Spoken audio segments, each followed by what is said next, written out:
Dear student 9th class, अस्सलाम वालेकुम। आज हम करेंगे जो चैप्टर नंबर 2 के जो एक्सरसाइज में क्वेश्चंस हैं उनके मैं आंसर दूंगा और उनमें क्या क्या लिखना है वो आपको बताऊंगा कि किस तरीके से लिखना है। तो पहला जो क्वेश्चन है पेज नंबर है 39 पर 8वां क्वेश्चन। मैं क्वेश्चन वही कराऊंगा जो ज़्यादातर रीज़न वाले क्वेश्चन होंगे। बाकी तो जो क्वेश्चन होते हैं जैसे वाट वाले क्वेश्चन होते हैं वो तो आपकी बुक में लिखे होते हैं। यहाँ मैं आपको प्रेस लेक्चर में उनके आंसर दे चुका हूँ। तो यहाँ पे 7वां क्वेश्चन ये कह रहा है can one substance have a empirical formula, same empirical formula and molecular formula, explain with example. इस क्वेश्चन का कहने का मकसद ये है, ये पेज नंबर 39 पर क्वेश्चन है। क्वेश्चन क्या कह रहा है? क्वेश्चन ये कह रहा है कि कैन वन सबस्टेंस, क्या एक सबस्टेंस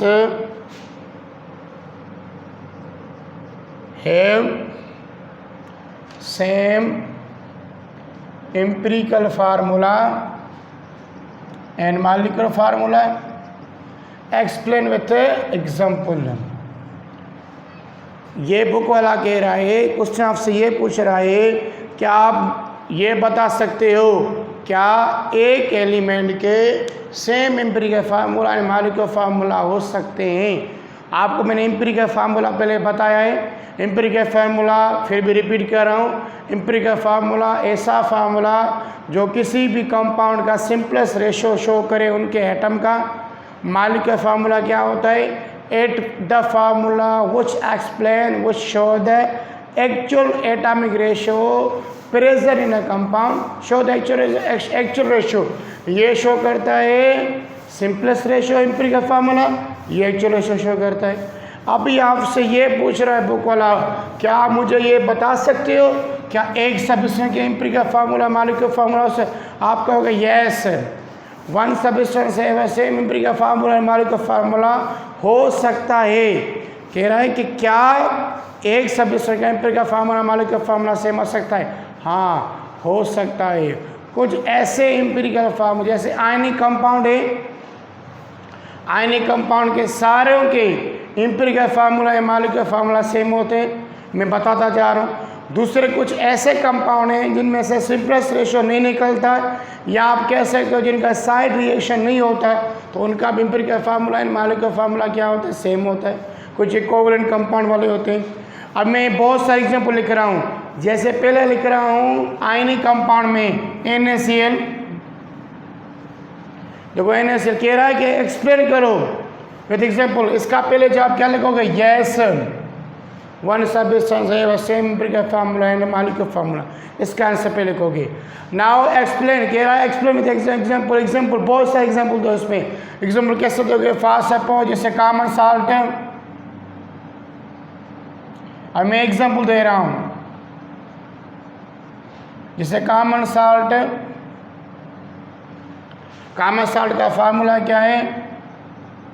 NaCl। तो कहोगे कॉमन साल्ट है same empirical formula and molecular formula. Common salt का empirical formula and molecular formula क्या होता है? सेम होता है। इट इज, इधर आगे लिखो, it is same empirical formula and molecular formula. ठीक है। अभी दूसरा लेते हैं एग्जाम्पल। मैं ये देखो एग्जाम्पल दे रहा हूं।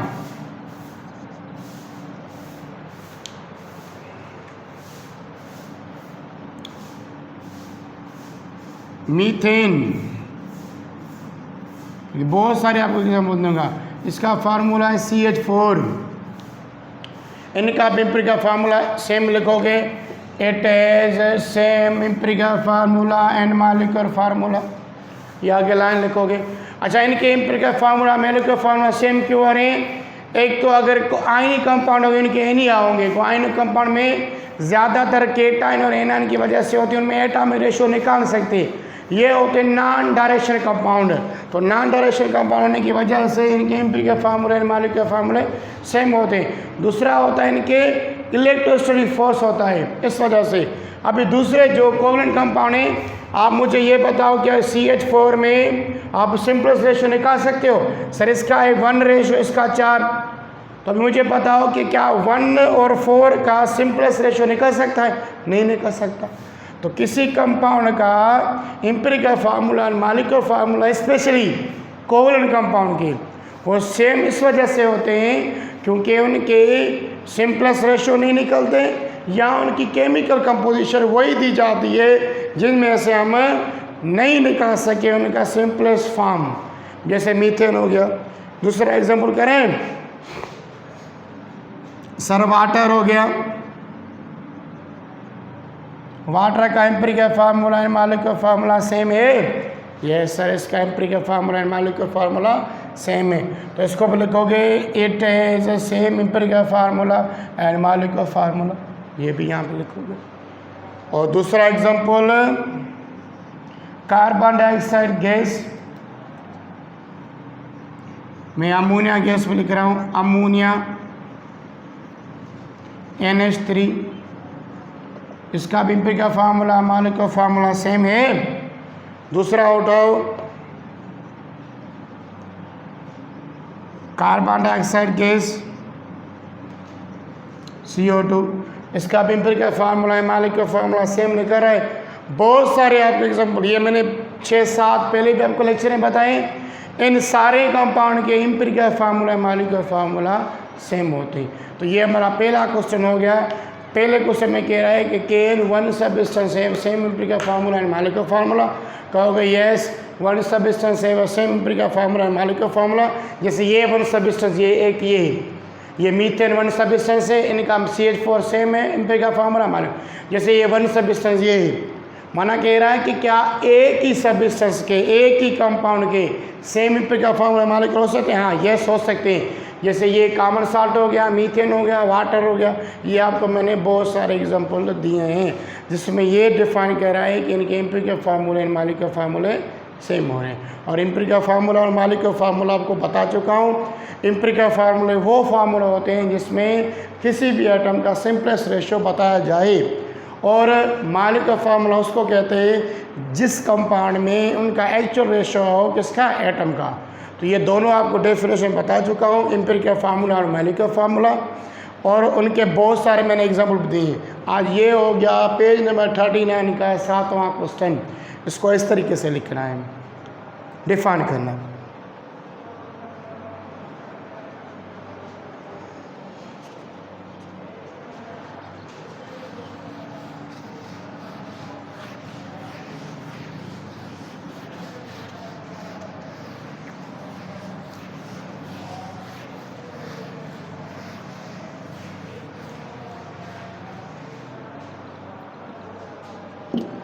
अभी कह रहा है कि क्वेश्चन नंबर 8वां इसी पेज का, what is the difference between empirical formula and molecular formula. कह रहा है कि डिफरेंस बताओ कि एम्पिरिकल फार्मूला और मॉलिक्यूलर फार्मूला में क्या होता है। तो आप इसकी 2-3 पॉइंट से लिखोगे, डेफिनेशन लिखोगे, 1-2 एग्जाम्पल दोगे, ये इनका डिफरेंस हो जाएगा। नावा क्वेश्चन है, what is atomic mass unit? What is atomic mass unit?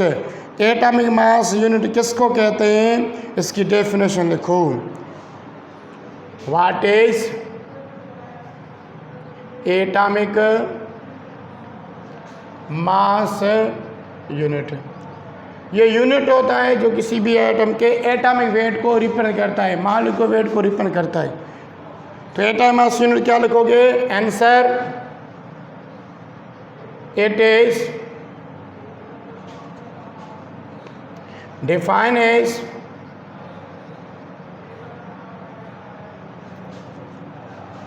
Mass exactly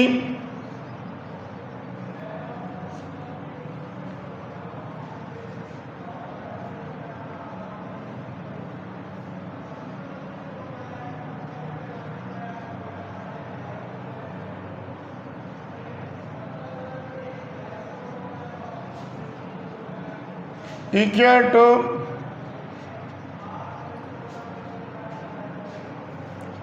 1/12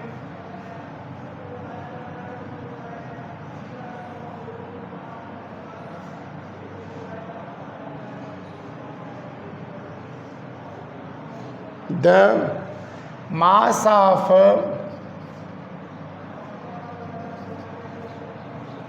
carbon atoms.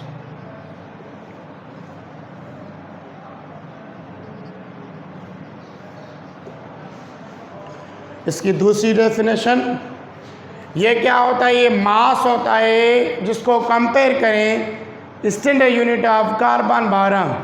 तो ये क्या होता है, इसको आप बदल के लिख सकते हो, एटम मास यूनिट इज है स्टैंडर्ड यूनिट ऑफ या standard mass of any element any atom that is called AMU।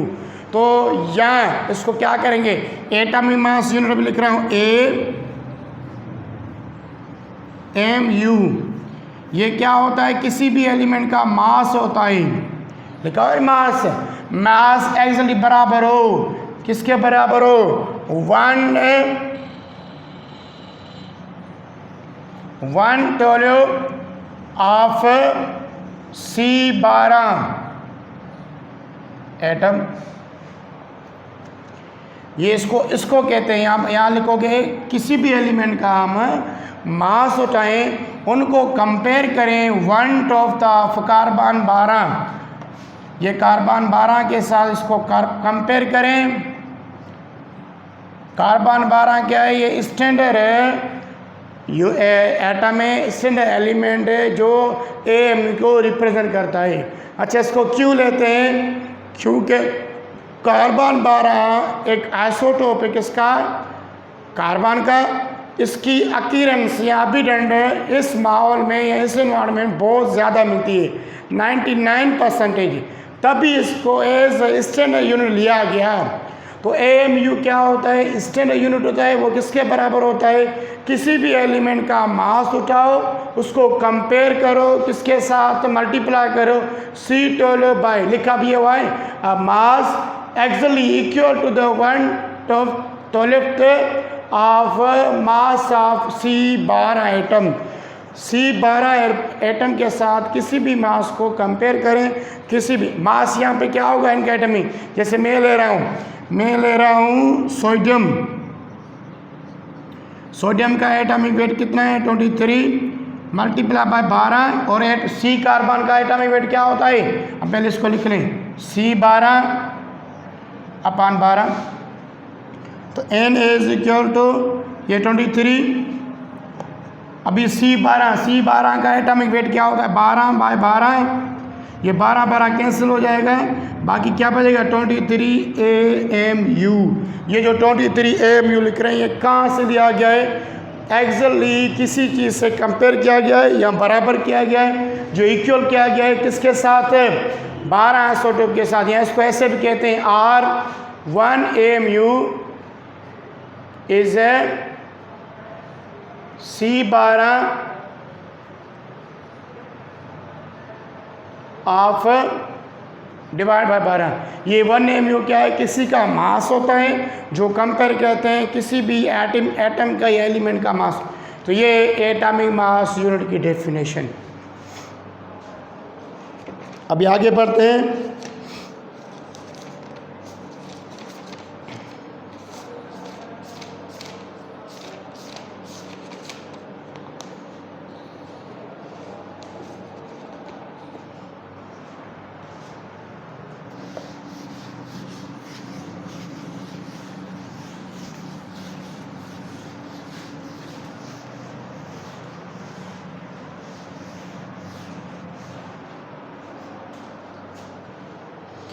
Question number 11, question 11 ये कह रहा है कि atomic weight of atomic mass of carbon chlorine, कह रहा है कि atomic mass of chlorine C1735, उसकी परसेंटेज मिल रही है 75, एंड C173725 क्या कह रहा है? Calculate average atomic mass of chlorine. कह रहे हैं कि इनके एटॉमिक मास मिले हुए हैं, ये दोनों क्या है? ये क्लोरीन का आइसोटोप है, ये भी क्लोरीन का आइसोटोप है। इनकी परसेंटेज दे रहा है और उसके अलावा कह रहा है कि आप इनका एवरेज एटॉमिक वेट मालूम करो। ये मैं आपको एटॉमिक वेट पढ़ा चुका हूँ। एटॉमिक वेट क्या होता है? इनकी एवरेज। ये बहुत बार एमसीक्यू, ये बहुत बार आपका क्वेश्चन आ चुका है बोर्ड के पेपर में। ये सकर बोर्ड में ये क्वेश्चन रिपीट हो चुका है। अब इसमें क्या कह रहे हैं? कह रहे हैं कि सी क्लोरीन 1735, उसकी मौजूदगी है 75%। दूसरी क्लोरीन है C1737, उसकी परसेंट है 25%। कह रहे हैं कि इनकी एवरेज एटॉमिक वेट मालूम करो कि एवरेज के लिहाज से कितने मिलेंगे। तो एवरेज एटॉमिक वेट कैसे निकालते हैं? सर बिल्कुल ईजी है। तो मैं क्या एवरेज एटॉमिक वेट लिखोगे? डेटा क्लोरीन या इस फर्स्ट क्लोरीन। तो फर्स्ट क्लोरीन का क्या करोगे? फर्स्ट क्लोरीन की ये लिखोगे मास। तो लिखोगे मास ऑफ Cl1 क्लोरीन। वो कितना है? 35। क्योंकि ये C1 मैंने क्यों लिखा है? क्योंकि फर्स्ट आइसोटोप है। तो एटॉमिक नंबर, हमें मास नंबर ही चाहिए बस। एटॉमिक का कोई इसके यूज़ नहीं करेंगे। तो लिखेंगे मास ऑफ सेकंड क्लोरीन, ये वाली सेकंड क्लोरीन वाली आइसोटोप। आप इसको अगर आइसोटोप लिखोगे ऐसे लिखोगे C1 आइसोटोप, फिर भी सही है। ये भी आइसोटोप। और आइसोटोप आपको पता क्या होता है? ऐसा एलिमेंट या ऐसा सब्सटेंस जिनका एटॉमिक वेट क्या हो, एटॉमिक नंबर क्या हो, सेम पर डिफरेंट मास नंबर हो। यहाँ पे देखो 35 या 37 है, ये चेंज हो गई। अभी क्या करेंगे? इनकी percentage, the percentage of chlorine 1 वो 75%, द परसेंटेज ऑफ क्लोरीन 2 25%। तो average atomic mass of chlorine ये हमें निकालनी है। तो करें अभी अब सॉल्यूशन करें। बिल्कुल इजी है। नाउ सॉल्यूशन के लिए आपको फार्मूला याद रखना पड़ेगा। Average mass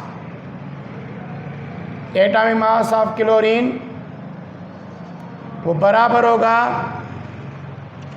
mass of chlorine 1 multiply by percentage, उसकी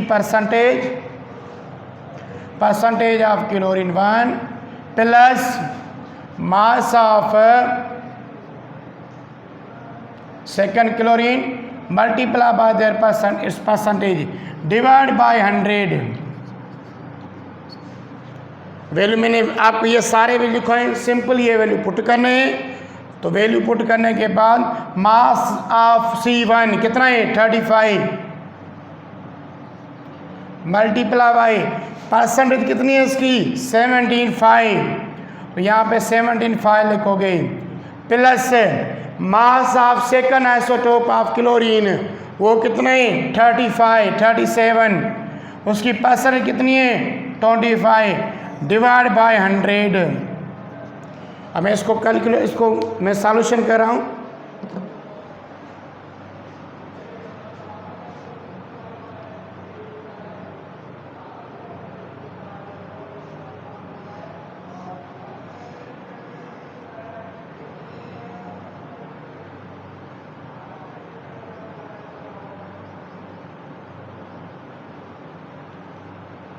इसका जो टोटल जॉब निकल रहा है वो निकल रहा है 3550/100।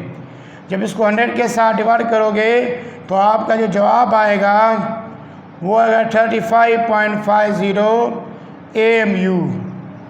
ये देखो, और आपको पता है कि इसका भी एटॉमिक वेट ये हमने क्लोरीन की एवरेज मास, एटॉमिक मास निकाला किसका, क्लोरीन का। और ये पेपर में बहुत बार रिपीट हुआ है। बिल्कुल आपको इस तरीके से निकालना है और इस तरीके से फार्मूले में पुट करके ये रख रहे हैं। तो ये हमने क्वेश्चन नंबर 11 कर दिया। अभी तक जो क्वेश्चन थे 39 पेज पर जो आपकी टॉपिक से रिलेटेड थे, जो मैंने पढ़ाई हुई है, ये मैंने सारी यहाँ पे करवाई हैं। अगर फिर भी आपको कोई क्वेश्चन समझ में नहीं आ रहा तो आप पूछ सकते हो इन कमेंट्स बॉक्स।